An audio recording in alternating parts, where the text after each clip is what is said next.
SGR has been a fraud of monumental proportions. I'm very familiar with this project called SGR. I initiated that project under the Kibaki regime. We started that project in 2008, and that project was simply a private project. It had no government money. And we wanted to do private investment of a line from Mombasa all the way to Malaba. Simply a private investment, no taxpayers' money. Our costing out of our feasibility study and our technical study came to 55 billion shillings, all the way from Mombasa to Malaba.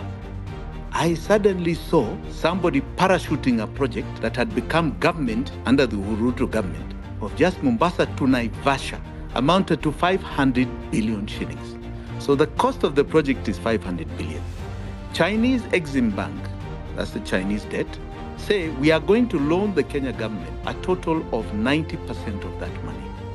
So Kenyans, you must raise 10%. 10% of 500 is 50 billion shillings.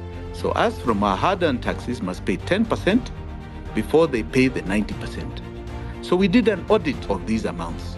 Did the Chinese give us all the money that they said? Yes, they did. They gave all the money. It was paid directly to China Road and Bridge Company.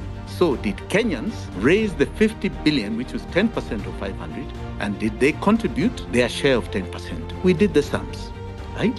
And it's called self-raising finance, SGR grant from the Treasury. So 50 billion was supposed to move from Treasury to Kenya Railways and then to the contractor called China Road and Bridge. So we just did the math. It was not 50 billion that was paid.